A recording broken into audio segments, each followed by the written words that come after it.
Mes chers amis, bonjour. Donc ce matin, on va voir une des solutions les plus simples pour la résolution des problèmes des moindres carrés pour établir des prévisions de vente.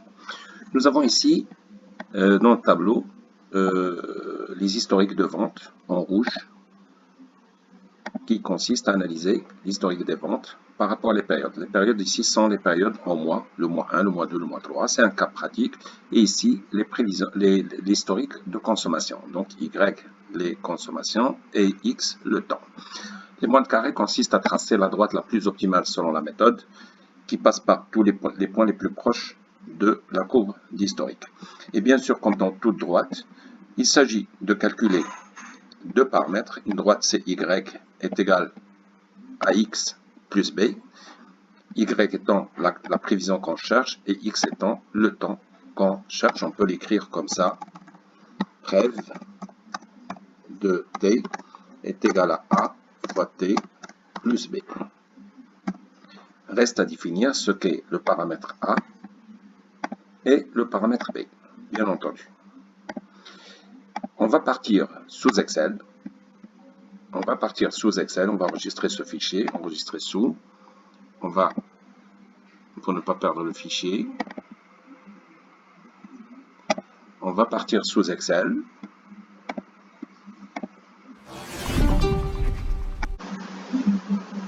Voilà, nous sommes venus sous Excel.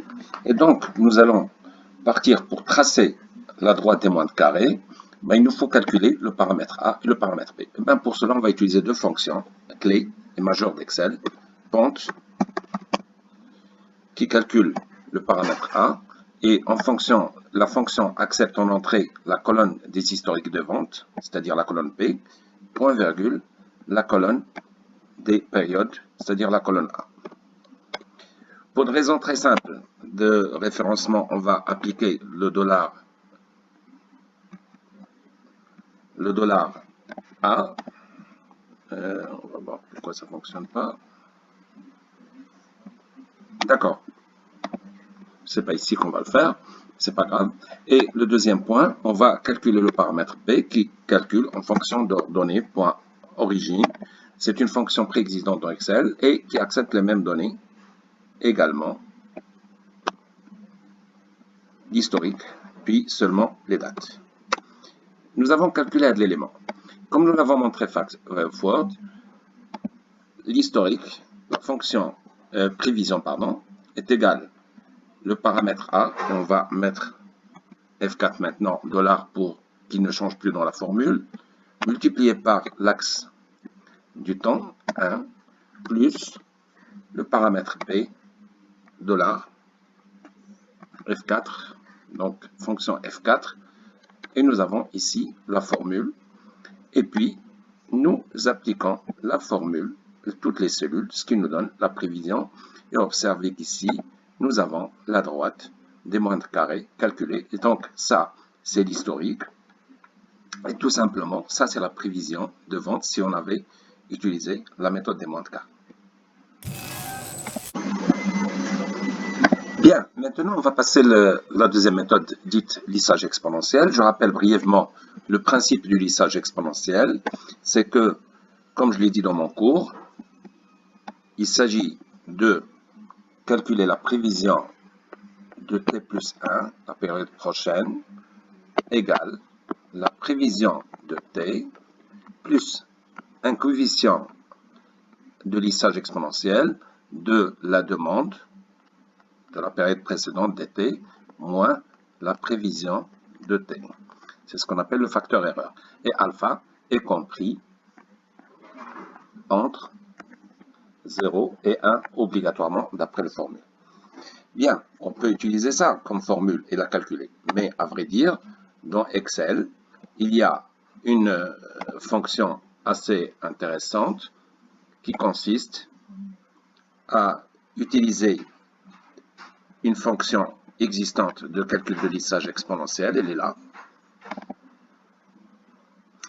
Et donc, on va saisir tout simplement la plage d'entrée. Il y a le chiffre d'affaires pour lequel on veut calculer, à partir duquel on veut calculer.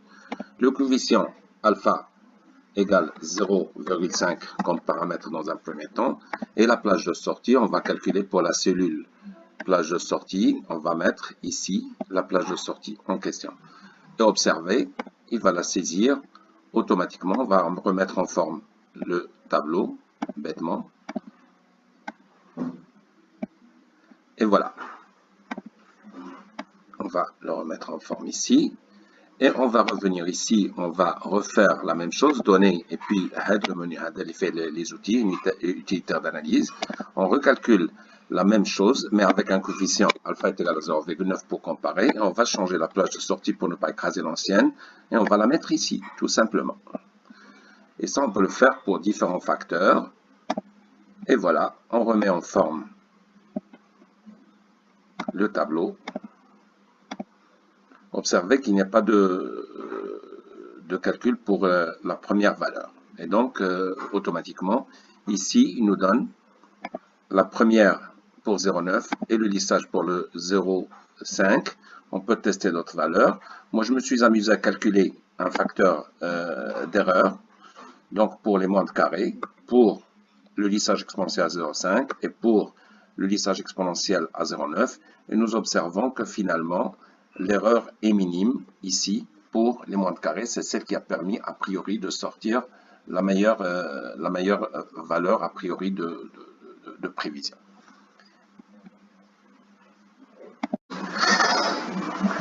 Une fois nous avons animé le lissage exponentiel, l'outil lissage exponentiel, l'ICANE في Excel. On va voir à quel niveau. On entre les cellules entrées, c'est-à-dire l'historique de vente. Fincane, chiffre d'affaires 2017. Et puis ici, on rentre le facteur de lissage, le coefficient de lissage exponentiel qu'on souhaite. Et ici, tout simplement, on entre la colonne Finbaikun est enregistré les valeurs. On va les voir. On a saisi ça, on demande de calculer l'élément et normalement, en cliquant sur OK, nous allons voir que la cellule E3 à la cellule E14, on a les calculs des paramètres de le lissage exponentiel.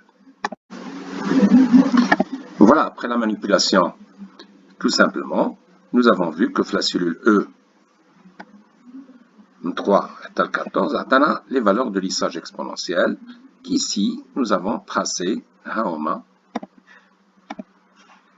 le lissage exponentiel pour 0,9 en noir et pour 0,5 la cellule D3 à D14 ou atteint les courbes. Bien sûr, on a récupéré la courbe d'éléments carrés qu'on avait déjà. Donc l'outillage se trouve dans le menu outils d'analyse de données et nous avons ici le menu en question, Tamchiou, lissage exponentiel, qui a plusieurs outils. Tamchiou, tout simplement, lissage exponentiel. Bien, juste pour vous indiquer à quel niveau Tamchiou, l'outil lissage exponentiel, ben, le menu de l'Excel ici, on va choisir données, et on va aller à l'outil d'analyse de données, il fait plusieurs outils, on va cliquer dessus et on va trouver obligatoirement la fenêtre lissage exponentiel. Quand on clique sur la fenêtre, voilà ce que ça nous donne. Les outils, il y a plusieurs outils, mais on clique sur le lissage exponentiel, c'est ce qui nous intéresse ici.